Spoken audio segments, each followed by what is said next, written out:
Chers camarades, le président Laurent Gbagbo a parlé. Ah oui, le président a parlé. Il dit qu'on doit se battre. Le président dit de se battre. Alors, on va se battre. Moi, depuis, je suis en train de me battre, chers camarades. Jusqu'à j'ai acheté mes armes parce que le RDM me menaçait. Ça fait plus de 5 mois que je n'ai plus de menaces. Les gens ont pensé que c'est de la blague. Les gens ont pensé que c'est de l'amusement. Ils ont voulu nous distraire. Ils ne savent pas que nous, on est là pour se battre. Quand j'ai commencé à montrer et j'ai commencé à leur prouver que je ne suis pas prêt, les menaces ont disparu. Personne ne me menace maintenant pour dire « On va venir chez toi, on connaît chez toi, on va venir chez toi ». Je suis toujours dans le même coin là.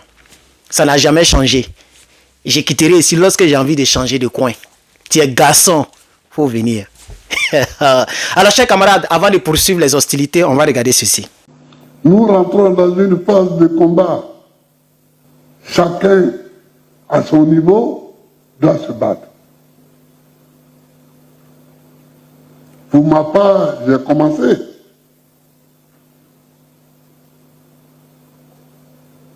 Je me bats intellectuellement,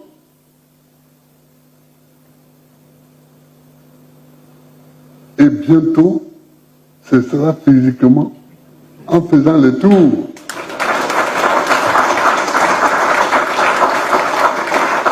J'ai déjà demandé à mon entourage de programmer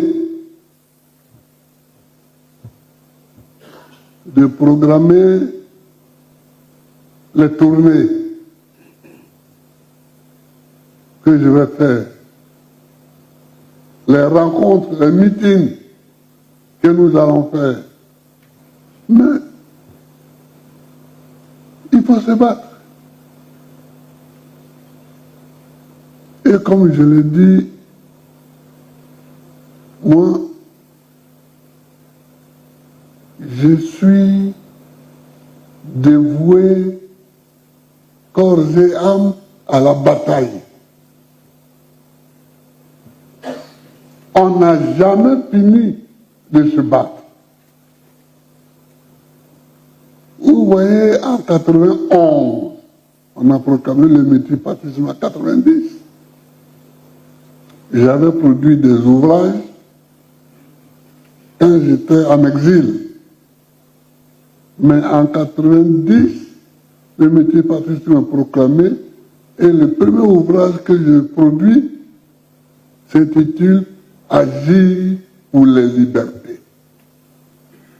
Ce n'est pas un hasard. Ce sont les libertés qui sont notre objectif.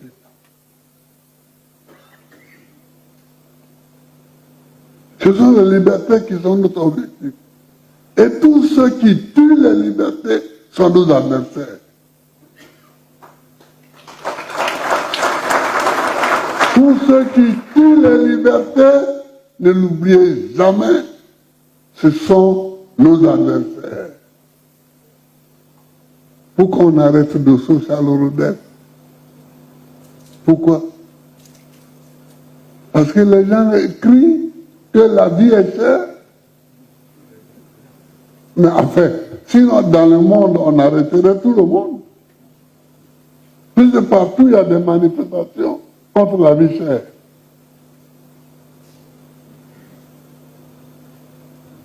Il n'y a pas eu de casse, il n'y a pas eu de bagarre, il n'y a rien, c'était même un petit groupe.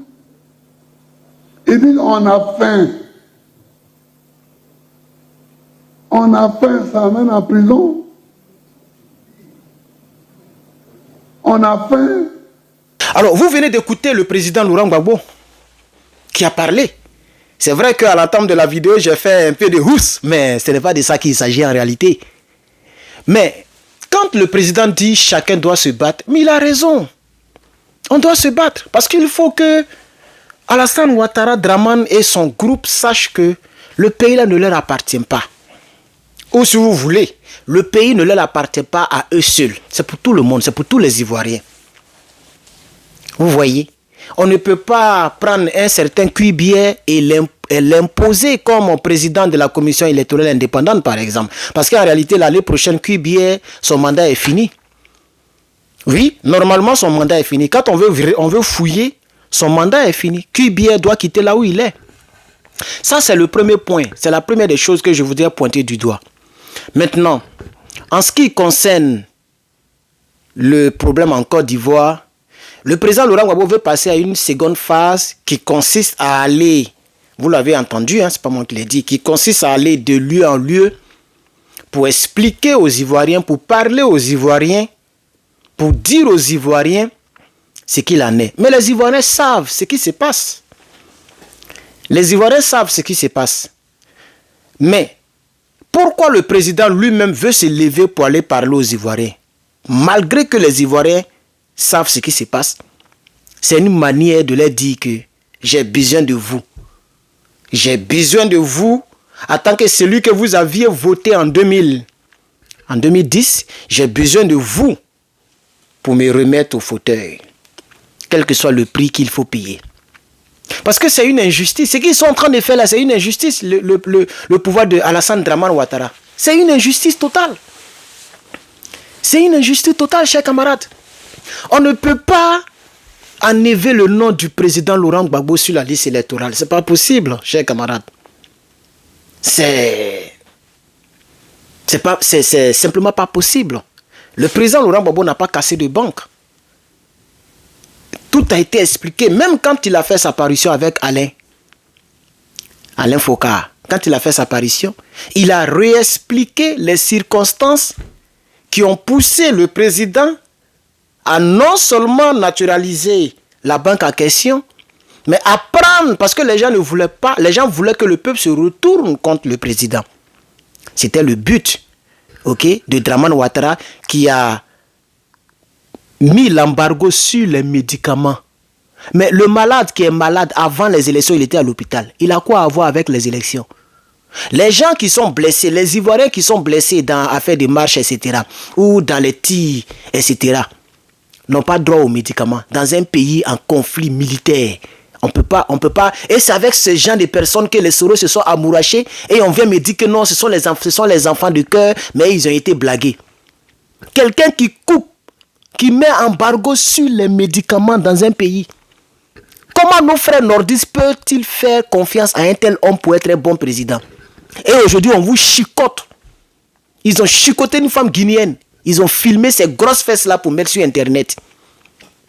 Tellement que les gens le chicotent. Mais ça va aller où? Ça n'ira nulle part. Nous, on a parlé un peu juste à cause des droits de l'homme. Un être humain a des droits. C'est tout. Sinon, c'est pas... On sait que c'est le karma qui vous frappe. Vous voyez comment Dieu ne dort pas? Quand tu fais du mal à quelqu'un, tu penses que tu fais du mal à la personne, elle seule. Mais en réalité, tu te fais du mal à toi-même. C'est ce que les gens oublient. Même ton propre enfant, ou bien l'enfant de ton oncle, ou l'enfant de ton grand frère, que tu es en train d'élever, tu le maudis, tu le maudis, tu le maudis, tu le maudis. Demain, l'enfant grandit, l'enfant t'oublie. Demain, l'enfant grandit, l'enfant a tous les problèmes. Demain, l'enfant grandit, il ne peut pas avoir travail. Demain, l'enfant grandit, il ne comprend pas, mais tu l'as maudit. Or, si l'enfant ne réussit pas, tu n'auras rien de l'enfant. Même si c'est ton propre enfant. C'est un exemple que je donne. Hein. Ah oui, parce qu'il y a des gens qui passent le temps à maudire les gens. Et quand demain c'est sec, après c'est les gens là qui se plaignent. Mais pourquoi ton fils là ne t'aide pas? Pourquoi ton fils, tout ce qu'il touche là, ça n'évolue pas? Ça dépend de ce que tu as fait. Tu lui as fait du mal. Parce que tu l'as élevé, parce que tu l'as accouché, tu as maudit cette fille là. Elle gagne pas mari. Tu as maudit ce fils là. Il gagne pas travail. Il gagne pas travail. Ou bien la fille là, elle n'accouche pas. Elle a tout dans sa vie, mais elle n'accouche pas. Parce que tu as passé ton temps à proférer des mauvaises paroles. Quand tu fais du mal à quelqu'un, ne pense pas que c'est à la personne que tu fais du mal, c'est à toi-même. Est-ce que Gbagbo Laurent peut aller en bordure de route pour vendre là-bas et puis on le chicoter de la sorte? Jamais. Nadi Bamba, on ne peut jamais chicoter Nadi Bamba de la sorte jusqu'à ce que Dieu la rappelle un jour. Parce qu'elle n'a pas besoin d'aller en bordure de route pour manger. C'est une chef d'entreprise. Gbagbo Laurent, c'est un historien, c'est un ancien président. Ne serait-ce que les primes d'un ancien président, ça peut le nourrir. Ne serait-ce que ses compatriotes, ses responsables de son parti politique peuvent l'aider. Même son épouse peut le nourrir. Nadi seule, là, elle peut nourrir Gbagbo Laurent jusqu'à la fin de ses jours. Donc, quand vous étiez en train de soutenir Dramane Ouattara qui coupait, qui mettait embargo sur un pays, embargo contre les médicaments, ce Dramane qui avait les armes en armes, dirigé par notre propre frère Soro Guillaume, vous pensiez que c'est à Gbagbo Laurent vous faisiez du mal. Voilà ça maintenant. Mais ce qui me fait mal, malgré que Gbagbo Laurent est en train de se battre et qu'il a presque, il a déjà même oublié tout ce que les nordistes ont fait. La plupart des nordistes sont au RHDP. Moi, je ne compte pas les nordistes qui sont au GPS. Moi, je ne les compte pas. Hein. Ça n'engage que moi. Ça n'engage pas le PPACI. Ça n'engage que moi seul. Les nordistes qui sont remplis au GPS, groupement des personnes sanguinaires, qui disent qu'ils font politique là. Moi, je ne les compte pas comme des politiques. Non. C'est des anciens meurtriers qui ont été déchus par leur patron Dramane Ouattara, qui se sont regroupés dans un groupe qu'on appelle GPS. Ok, groupement des personnes sanguinaires. C'est eux qui ont GPS, mais ils ne savent pas où ils vont. Je pense que GPS, ça nous aide à pouvoir aller à notre destination. Mais vous avez GPS, vous vous retrouvez en Turquie, vous vous retrouvez en Dubaï, maintenant vous êtes au Niger, maintenant tout est mélangé. Vous partez où? Côte d'Ivoire, là, ça y est, là, tout le monde connaît la route de la Côte d'Ivoire. Pourquoi vous ne partez pas là-bas? Ça dépend du mal que vous avez fait à autrui. Il faut le rappeler aux gens. Gbagbo Laurent fera tout son possible jusqu'à ce qu'un jour Dieu le rappelle. C'est ce qu'il est en train de faire. Sinon, Gbagbo n'est pas un enfant. Il sait très bien que dans quoi les nordistes et les Soro Guillaume nous ont mis là, c'est pas tout ce qu'on a sorti de là. Il le sait. Mais il ne va pas laisser rester les bras croisés parce qu'il a appris à se battre. Il s'est toujours battu. Et il refuse de laisser les Ivoiriens orphelins. C'est pourquoi je dis que Gbagbo Laurent est en train de lancer l'appel au peuple de Côte d'Ivoire de manière indirecte. Et nous allons continuer de suivre l'évolution de son combat qu'il est en train de mener, parce que maintenant il va se battre physiquement.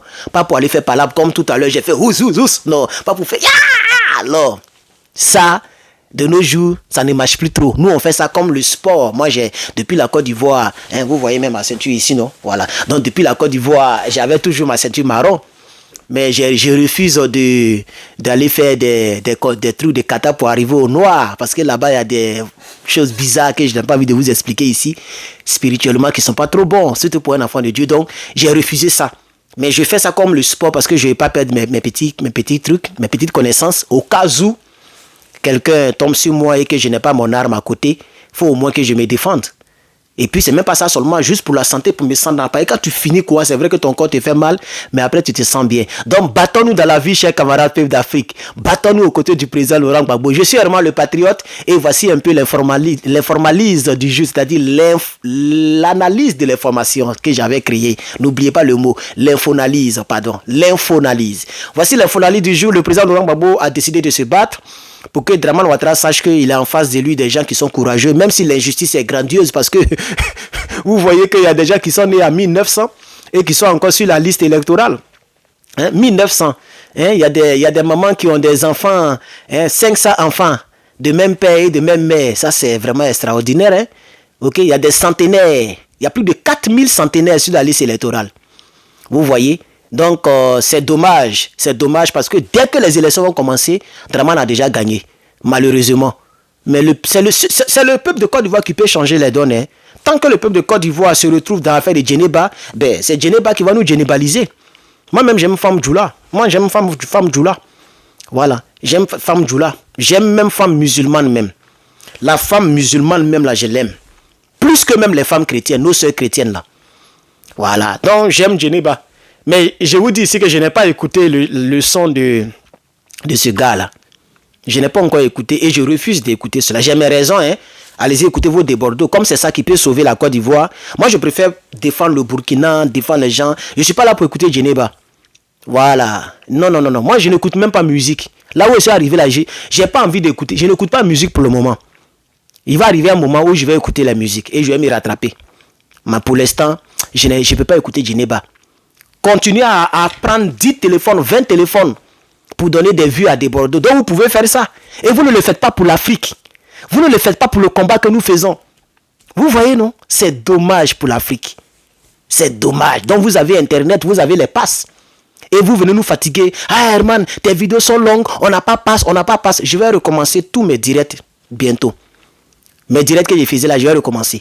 Maintenant, si je vois quelqu'un qui fait un commentaire qui ressemble un peu aux plaintes, je te bloque en même temps. Parce que vous avez, en réalité, vous avez Internet, vous avez passe, vous avez beaucoup de passes. Mais vous faites les choses selon les centres d'intérêt. Et c'est dommage pour la Côte d'Ivoire, c'est dommage pour l'Afrique. Mais nous, on va se battre aux côtés, aux côtés du Burkina, du Mali et du Niger. Je suis Herman le Patriote. Abonnez-vous. Si vous n'êtes pas encore abonné, je vous remercie.